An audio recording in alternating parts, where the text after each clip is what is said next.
Graça e paz, meu amado e minha amada, povo mais que vencedor em Cristo Jesus. A palavra de Deus diz assim, na primeira carta do apóstolo Paulo aos Coríntios, capítulo 1, capítulo 9, versículo 13.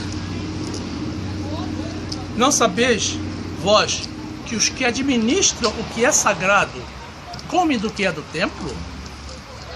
E que os que de contínuo estão junto ao altar participam do altar? Assim ordenou também o Senhor aos que anunciam o Evangelho, que vivam do Evangelho. Meus amados, isso é a ordem de Deus. O apóstolo Paulo está se referindo a uma ordem recebida de Deus, que não cabe ao homem julgar. Meus amados, minhas amadas, existe uma polêmica, que eu tenho certeza que Jesus vai voltar e vai encontrar essa polêmica viva aqui na terra ainda, no meio evangélico, oriunda de pessoas que se titulam sábias, mais sábias do que Deus, para condenar a prática de dízimos e ofertas. Primeiramente, vamos entender que essas pessoas não têm um real conhecimento da Bíblia, não têm um real conhecimento de Deus e não têm a mínima noção de administração de negócios. Sem dízimos e ofertas, a obra de Deus para. E é isso que Satanás deseja. Então essas pessoas estão fazendo a obra de Satanás. Sem dízimos e ofertas, os pastores teriam que ser ricos empresários para bancar o seu próprio sustento e mais o custo alto do Evangelho. Templo, manutenção do templo, divulgação da palavra, missionários. Quero deixar bem claro para os irmãos que eu não recebo, nunca recebi dízimo. Eu dou dízimos. Tem pessoas que não gostam de falar, de pregar sobre isso, mas a nossa missão é pregar sobre tudo que está na Bíblia. Dízimo está na Bíblia. E eu falo do dízimo sim. Porque eu também não conhecia, não entendia porque tinha que dar dízimo. E fui ensinado na igreja onde eu congrego. Primeira carta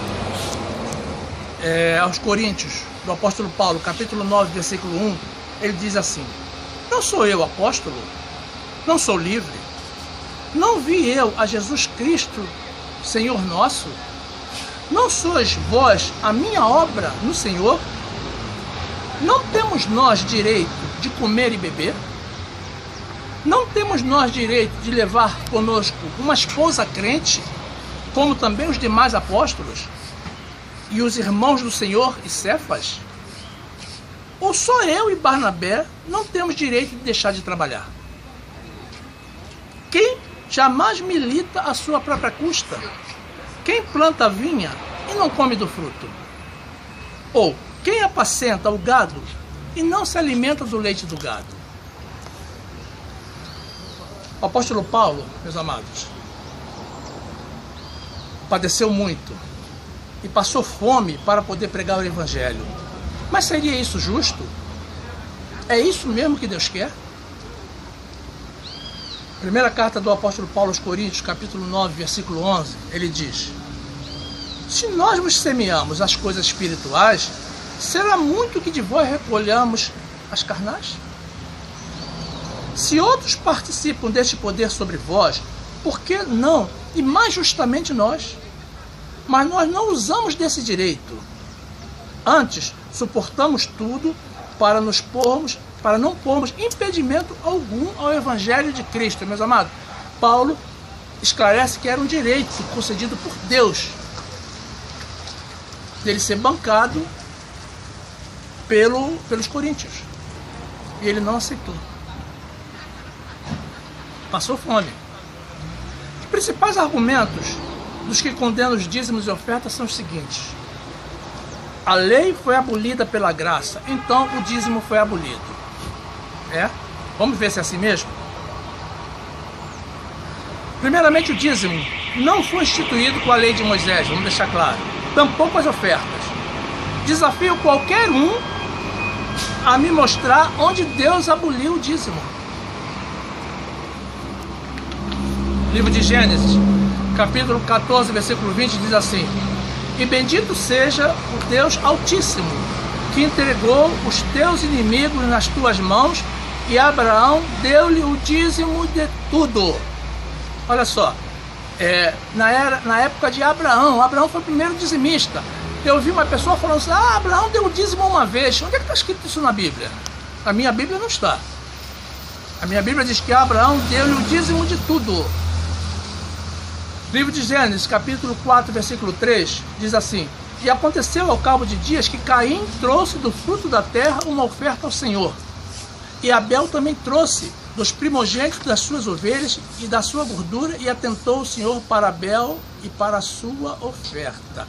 Olha só, os primeiros ofertantes foram Caim e Abel. E Deus se agradou da oferta de Abel, muito antes da lei de Moisés. Outro argumento: só os levitas podiam receber o dízimo. Meu amado, a tribo de Levi foi a única que não recebeu terras na terra prometida, porque tinham que cuidar do templo, então não podiam plantar para colher. Por isso, tinham que viver dos dízimos. Livro de Deuteronômio, capítulo 18, versículo 1, diz assim: os sacerdotes levitas, toda a tribo de Levi, não terão parte nem herança com Israel, das ofertas queimadas do Senhor, e da sua herança comerão. Por isso, não terão herança no meio de seus irmãos. O Senhor é a sua herança, como lhes tem dito. Meus amados, será que Deus quer que nós viajemos todos os meses para levar os nossos dízimos a Israel, a tribo de Levi? Naquela época não existiam pastores, nem mesmo igrejas existiam, meus amados. Então tem pessoas que se apegam ao pé da letra para tentar distorcer a palavra de Deus e dar a interpretação que lhe convém. A graça não aboliu toda a lei, meu amado.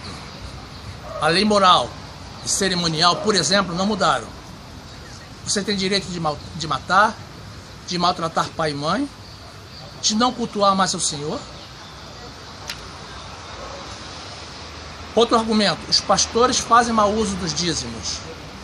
Amado, Deus não nos mandou julgar os pastores, mas Deus nos deu bom senso para saber aonde devemos ou não devolver nossos dízimos.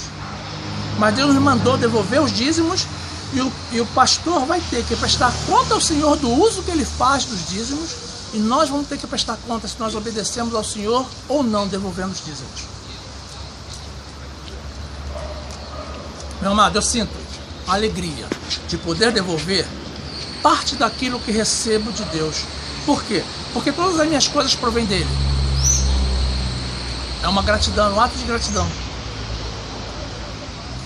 E digo mais, eu já dei dízimos até em época que não tinha que dar.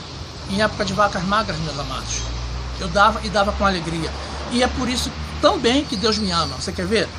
Segunda carta do apóstolo Paulo aos Coríntios, capítulo 9, versículo 7, diz assim: cada um contribua segundo propôs no seu coração, não com tristeza ou por necessidade, porque Deus ama a quem dá com alegria. Deus me ama, meu amado. Você que prega contra o dízimo, naturalmente não é um pastor, nem administrador de nenhuma igreja, e nem tem condição de ser. Uma pergunta eu te faço: use da tua sabedoria para me responder e me ensinar. Como se sustenta a obra de Deus sem dízimos e ofertas? Responda, meu amado. Se você não tiver uma resposta convincente, meu amado, enquanto você não tiver uma resposta convincente, pare de fazer a obra de Satanás. E enquanto você procura a tua resposta, eu vou continuar a devolver meus dízimos e a ofertar na casa de Deus, com alegria. Fique na graça e na paz do Senhor.